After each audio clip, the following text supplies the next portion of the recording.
南台南家福中心筹备奖助学金的特别会，在好伫台南邮局登场以后，陆续到民众来选买有真济善心企业甲个人所关系的物资甲食品，希望选买介意的嘛留下爱心。会中南台南家福的舞蹈在乐队嘛进行开场演出，炒热现场气氛。根据了解，全中心有1200位受扶助儿童，符合奖助学金到730位，预估需要750万。而透过义卖，大约有20几万的收入，加减来弥补缺口。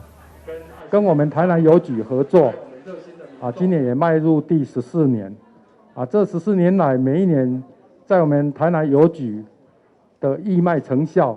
都让中心这边在筹募奖助学金以及助学金方面都减轻了不少压力同时也让我们中心所扶助的高中职以及大专学子，他们能够参与这个义卖活动可以有这个机会可以服务跟回馈也可以培养能力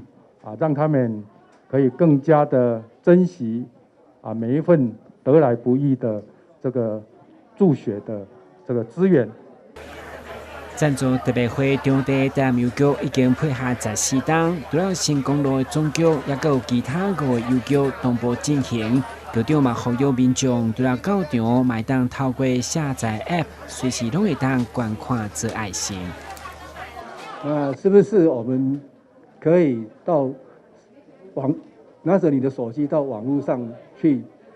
申请我们邮局的网络邮局那之后你可以下载我们行动邮局的 APP， 那下载了以后，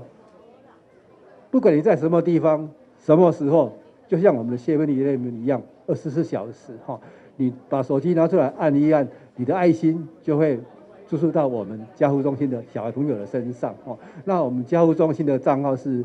00353368，我再重复一次00353368这是我们家护中心的划拨账号。会中家福助力青年有能力以后嘛，透过家己所设计家资袋来赞助回馈。小五到大学这段期间，就是有受到家福的帮忙。那个时候，因为其实家福都会有一些就是助学金来，就是帮助我们可以有一些学费的。就是学费的那个赞助，然后那时候都要写一些就是感谢信，然后我记得我在信上通常都会写说，就是将来有一天我会希望跟你们一样去帮助那些就是需要帮忙的孩子，那就是